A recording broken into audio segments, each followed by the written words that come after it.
اعوذ باللہ السمیع العلیم من الشیطان الرجیم من حمزہ ونفخہ ونفثہ۔ سورہ بقرہ کی آیت نمبر 108 اور 109 میں اللہ رب العالمین فرماتا ہے، اے ایمان والوں، کیا تم یہ چاہتے ہو کہ اپنے رسول سے اسی طرح سوال کروں جس طرح تم سے پہلے موسیٰ سے سوال کیے گئے تھے؟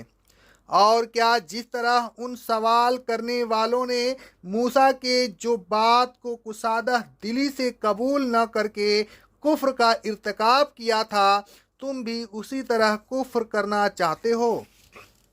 اگر یہی بات ہے تو سن لو، جو شخص ایمان کے بدلے کفر کو اختیار کرے تو وہ سیدھے راستے سے بھٹک گیا، اور خبردار ہو جاؤ، بہت سے اہل کتاب حق ظاہر ہو جانے کے بعد بھی محض اپنے قلبی حسد کی بنا پر یہ چاہتے ہیں کہ کاش وہ تم کو تمہارے ایمان لانے کے بعد کافر بنا دیں۔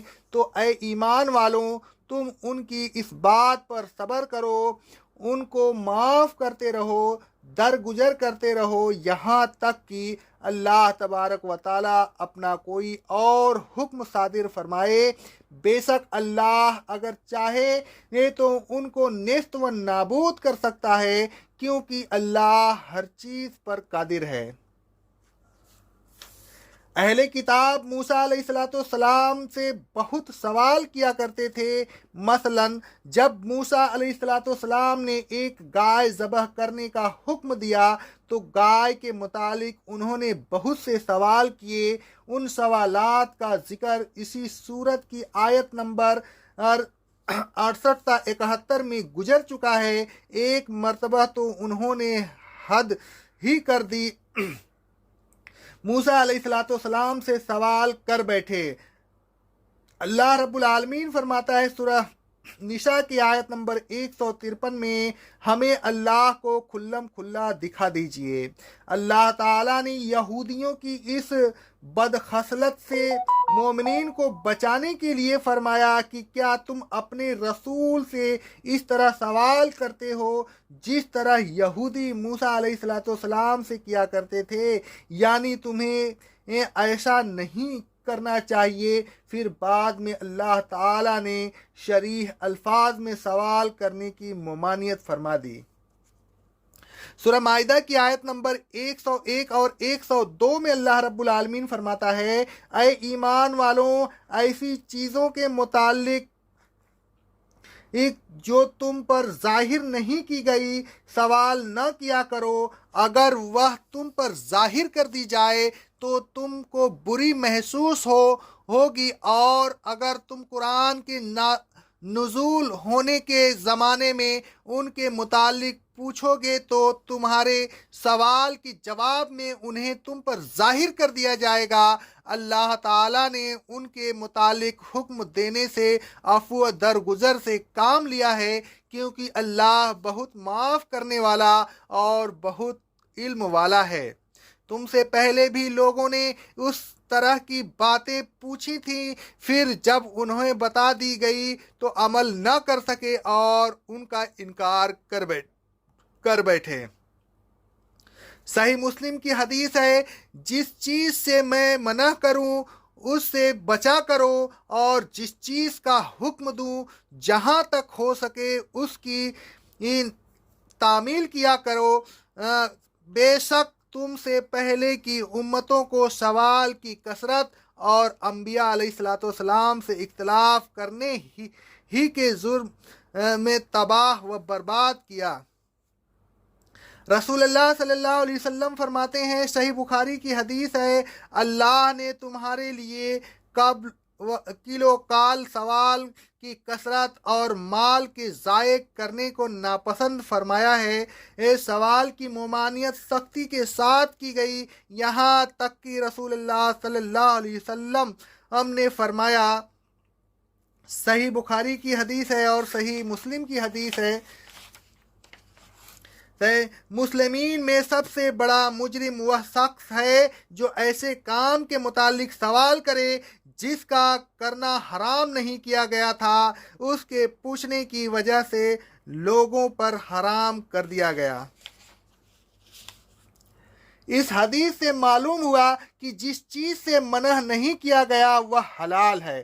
الغرض رسول اللہ صلی اللہ علیہ وسلم سے سوال کرنے کی سختی سے ممانعت کر دی گئی تھی۔ اس صحابہ کرام اس پر سختی سے عمل کرتے تھے۔ حضرت انس رضی اللہ تعالی عنہ فرماتے ہیں، صحیح مسلم کی حدیث ہے، ہمیں رسول اللہ صلی اللہ علیہ وسلم سے کسی بھی چیز کے متعلق سوال کرنے کی ممانعت کر دی گئی تھی، لہذا ہمیں یہ بات بہت اچھی معلوم ہوتی تھی کہ دیہاتیوں میں سے کوئی سمجھدار آدمی آ کر سوال کرے اور ہم سنیں۔ نوٹ دیہاتی آدمی اس لیے بے تکلف سوال کر لیتا تھا کہ اسے سوال کرنے کی ممانعت کا علم نہیں ہوتا تھا۔ سوال کی ممانعت کرنے کے بعد اللہ تعالیٰ نے فرمایا، وَمَن يَتَبَدَّلِ الْكُفْرَ بِالْإِيمَانِ فَقَدْ ضَلَّ سَوَاءَ السَّبِيلِ، جس نے ایمان کے بدلہ کفر کو اختیار کیا وہ صراط مستقیم سے بھٹک گیا۔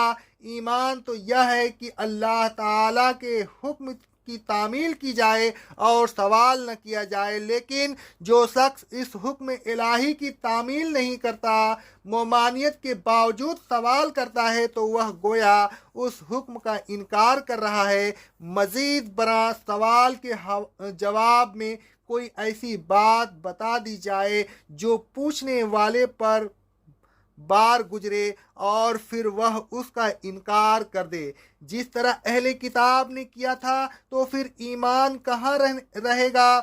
گویا سوال کرنا ایمان کو خطرہ میں ڈالنا اور کفر کو دعوت دینا ہے۔ جو شخص ممانعت کے بعد بھی سوال سے باز نہیں آتا تو پھر وہ صراط مستقیم پر گامزن نہیں رہ سکتا۔ الغرض اللہ تبارک و تعالیٰ نے اہل کتاب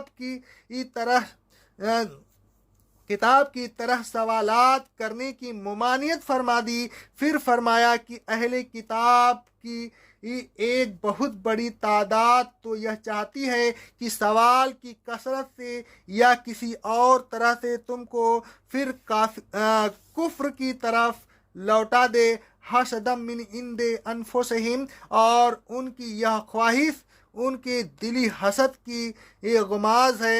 اے مومنین، وہ تمہیں چاہتے ہیں کہ تم کو خیر و برکت اور ہدایت ربانی سے بہرہ اندوز ہوتا ہوا دیکھے۔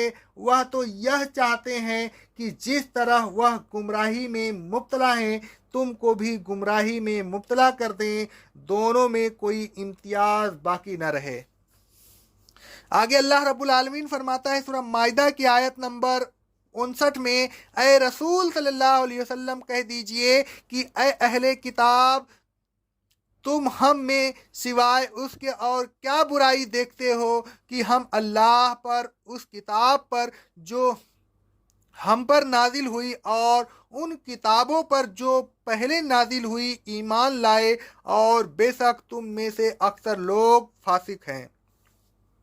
اہل کتاب کو مومنین کی جو چیزیں سب سے زیادہ کھٹکتی تھی وہ دراصل ان کا ایمان ہی تھا۔ وہ مومنین کو پھر کفر کی طرف واپس لوٹانے کی کوشش میں لگے رہتے تھے، طرح طرح کی سازشیں کرتے رہتے تھے۔ اللہ تبارک و تعالیٰ نے فرمایا، فَاعْفُوا وَاصْفَحُوا حَتَّى يَأْتِيَ اللَّهُ بِأَمْرِهِ، اے ایمان والوں فی الحال تم معاف کرتے رہو، درگزر کرتے رہو، اللہ تعالیٰ کے حکم کا انتظار کرتے رہو جب تک اللہ تعالیٰ کا حکم نہ آ جائے۔ اس وقت تک نہ ان سے بدلہ لو اور نہ ان سے جہاد کرو، اللہ تعالیٰ ضرور ان سے بدلہ لینے اور ان کو سزا دینے پر قادر ہے، کیونکہ وہ ہر چیز پر قدرت رکھتا ہے۔ اس حکم کی تعمیل میں رسول اللہ صلی اللہ علیہ وسلم اور صحابہ کرام رضی اللہ تعالی عنہ اجمعین مشرکین کو اور اہل کتاب کو معاف کرتے رہتے تھے۔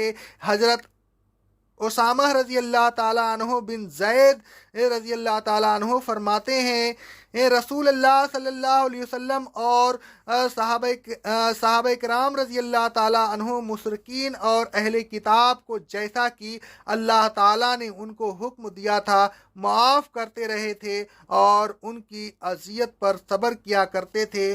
صحیح بخاری کی حدیث ہے یہ۔ اے لوگوں،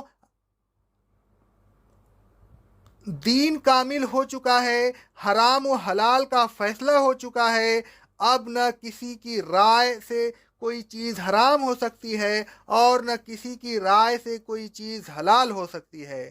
تاہم اپنے علماء سے ایسی چیزوں کے متعلق سوال نہ کیا کیجیے جن کا ذکر قرآن و حدیث میں نہیں ہے۔ علماء میں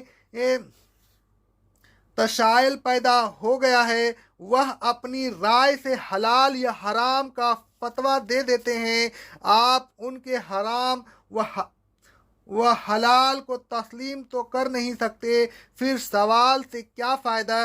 جو لوگ علماء کے حرام و حلال کو تسلیم کرتے ہیں وہ گویا تحلیل و تحریم کے معاملہ میں ان کو اللہ تعالیٰ کا شریک بنا دیتے ہیں اور یہ شرک ہے۔